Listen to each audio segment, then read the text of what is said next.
Welcome to Gate City Chronicles. I'm your host, Kevin Avard, and today I'm joined with a very special guest, Angela Beatrice, and I want to welcome you to the show. Thank you. All right. Well,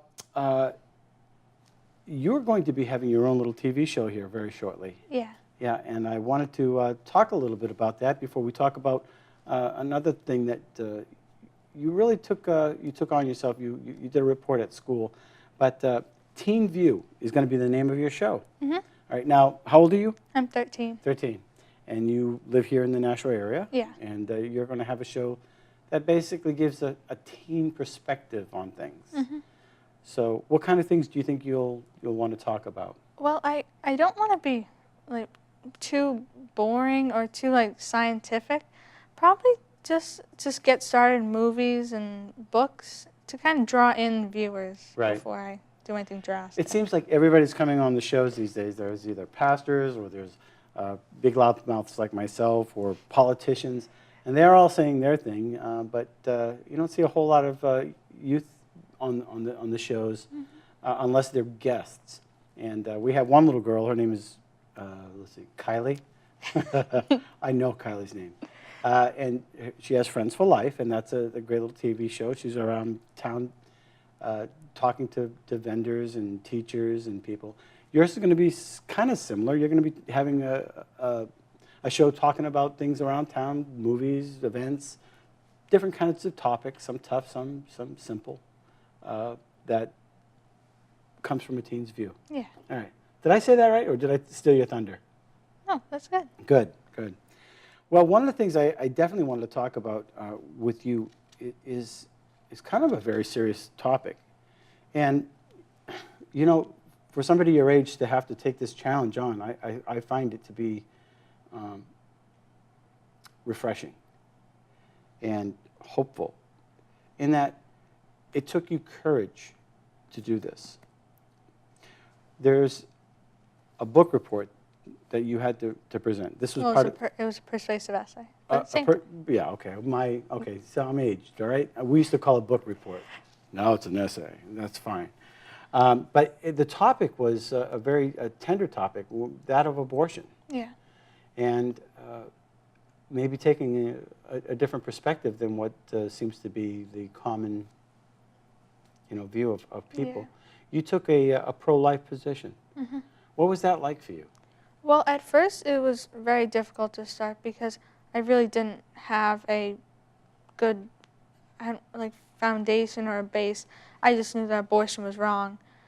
And so I just had to research. And I think my teacher was very surprised at what I was going to do, but she was supportive of me. And what type of books did you have to read and research? Well, I didn't read any books because it was more of a computer based because I wouldn't say we didn't have enough time, but we did. It's just I didn't have enough time to go to the library and such. So just different websites, like websites from doctors, websites from pro-life organizations, and yeah. So you basically had a position, and then you went to research to support that position online. And one of the things that surprised me is, were you ridiculed by this at all? No, I wasn't. So it was and this is in the public school. You go to a public school, and nobody challenged your ideas or anything like that? Well, we didn't. It wasn't a debate, really. It was just presenting what you thought was something, my teacher described as something that makes your blood boil. Mm-hmm. And she asked for a reflection on it afterwards, and I said I would like to have heard some feedback on it. I felt like that would have been helpful and see if I changed anybody's minds. Right. Why does it make your blood boil? It's just because so many people talk about it like they know what's going on, like they know what it is. And then you hear them, they're just repeating themselves, restating. And that kind of gets me upset. Right. So you think that people are just swallowing the general talking points and nobody's actually drawing a real opinion? I mean, obviously you're going to have people say, well, it's my body, I can do what I want with it. How do you address that? Well, it's actually not. It's another person's body with you. And it's just like you can't throw away something and something that's breathing, something that's has a heart just because you don't want it. Did you go through the stages of life when it Yeah. starts from conception all the way through the Well, term? what I did was I looked up the 5 basic. I don't want to get wrong. The five basic the concepts that make something living, and that's on my report right there. Right. And then I did examples of those. Mm-hmm. So and that's what I led into my first point, that the baby is alive. Well, I was reading some of this. Can I read some of this? Mm-hmm. For many people, talking about abortion publicly is frustrating and disheartening, simply because there are two sides that seem to collide every time you're in the same room.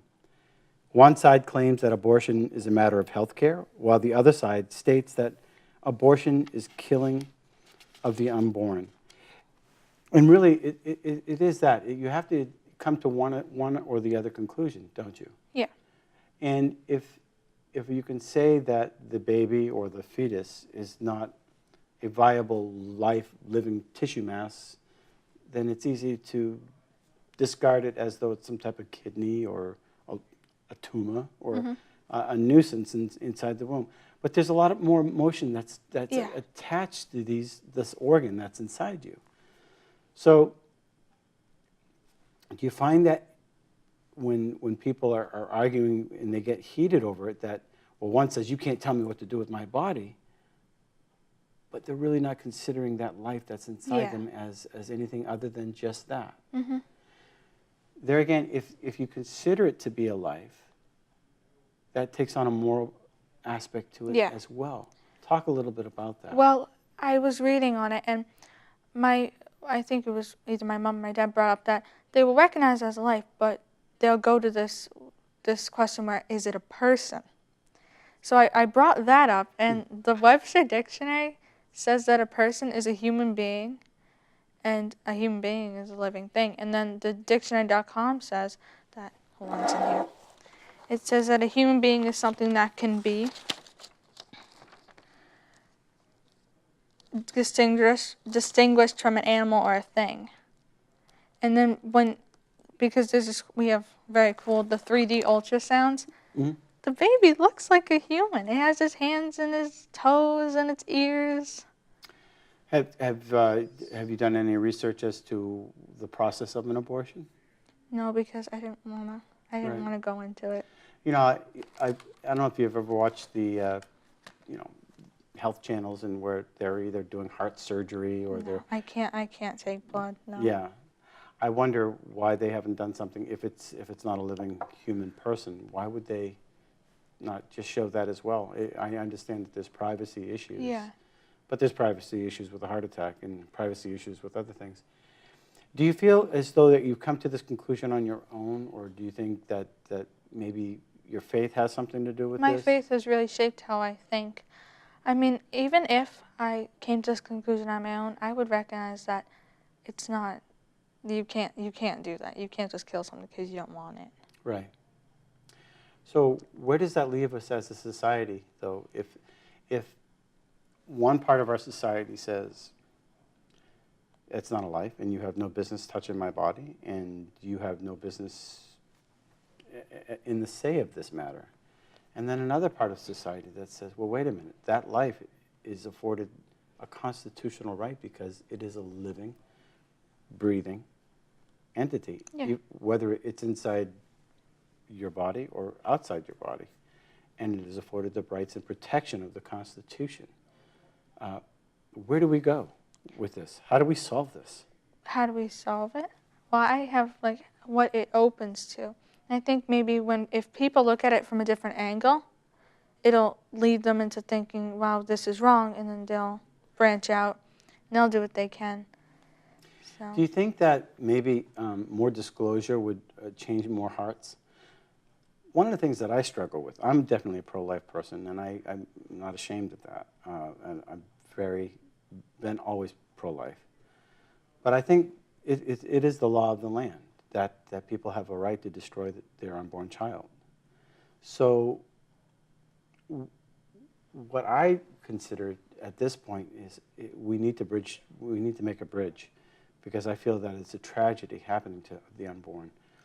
Maybe more disclosure, maybe more understanding as to the whole process. What's really going on there, and transparency. Right now, if you were to say, there needs to be more regulation on the whole process of an abortion, well, people, they get up in arms. Yeah. But what if there were more transparency, so that the people that realize, well, what are the effects? What are the long-term effects of an abortion? Have you done a little research on that? What are? Well, there's women who have an abortion are twice as likely to abuse the use of alcohol and drugs than who carry their pregnancy to term. Is that a study that you looked at? Yeah. Okay. And 80% of women will experience self-loathing and depression, and 16% will contemplate suicide after an abortion, and half will try to attempt that. And there's also post-traumatic stress involved, and 65% of women reported this and reported some of the symptoms of post-traumatic stress, and 14% all the symptoms. Are these studies out there for them to, before they have their abortion, are they made aware of these? Yes, but it depends on what website you go to, because some websites will give you a vague idea. Maybe just say, like, let's just an example. I haven't really looked at this. Oh, you'll get minor headaches and stuff like that, but that's not it. It's not like how you feel physically, it's how you feel emotionally after this. Right. Well, now, some people are going to say, okay, well, very good. Good job. You've come to your conclusion. But let's talk real tough here, hard life. Supposing a young lady got pregnant against her will, whether it was by an uncle or a rape. Okay. What do you do then? Do you still take that stand? Yeah, you do. Because it's traumatizing even after if you haven't. It's traumatizing because you weren't expecting this pregnancy. But if you go through the abortion, you see it's all this emotional that women have reported happening to them. So that stress is going to add on to the unplanned pregnancy stress and the stress that you can't feel like you can't trust anyone. And I was reading a magazine, and one of the people, they came and asked if a 13-year-old or a teenager became pregnant, unplanned, would you get rid of the baby to save her life? But the person who was answering back said, there are many cases of teens coming through better having the baby than having an abortion. Are there people that are at risk when they have an abortion? Are there complications that could... Absolutely, yeah. So what about the adoptions? Have you looked into that as well? Yeah. Is it really true that there are a lot of people out there that want to adopt but can't because there's not enough babies around to... Well, I think there are enough. People just need to be, I think people are very aware of adoption. But it just seems to me like there's not a lot of commercials out there about adoption. I was just thinking about that now because let's say, this has nothing to do with it. If there's a sale somewhere, that's going to be everywhere. But if there's adoption, then... So making adoption more available, ready, kind of streamlining it, making it easier to go through. It seems more and more people are going out of country and either to China or Russia to adopt a baby. It seems easier to adopt the child from there than the United States. There are many kids here. The children in Russia and Africa and all those places, I pray for them. But there are many kids here that don't have any homes, that come from tough families. So the point is, though, that whether it's tough either way. Yeah. If they've been traumatized, why should they keep the child and maybe set it up for adoption, go through the term?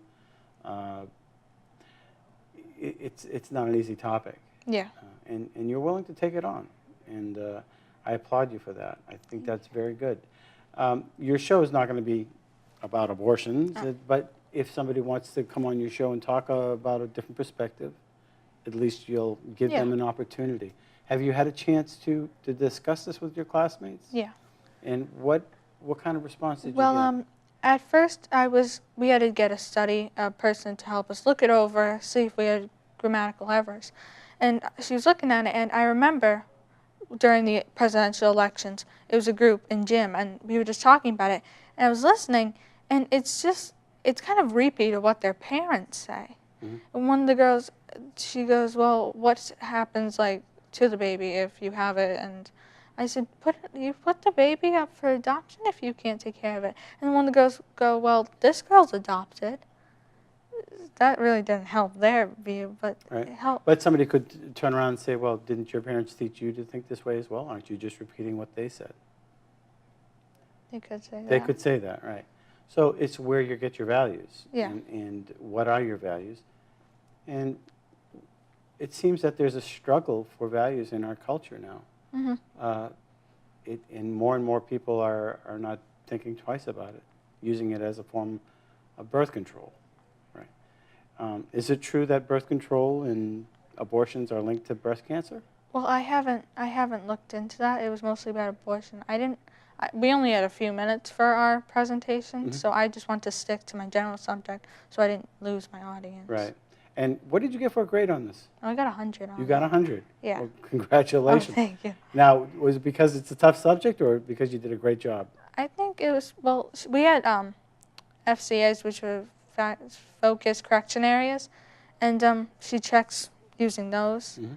So I think that was because that was my 100. Did anybody do an opposite report on pro-abortion or? No. No, that's interesting. Well, I look forward to seeing your show. I'm excited to see some of your guests that are going to be coming on, and I hope you have fun with it. Oh, thank you. Well, thanks for coming on the show. Thank you. All righty. Thank you for watching Gate City Chronicles, and thank you for taking time to listen to Angela. And I applaud her, and for all who want to come up and talk about their issues, both controversial, fun, or non-controversial.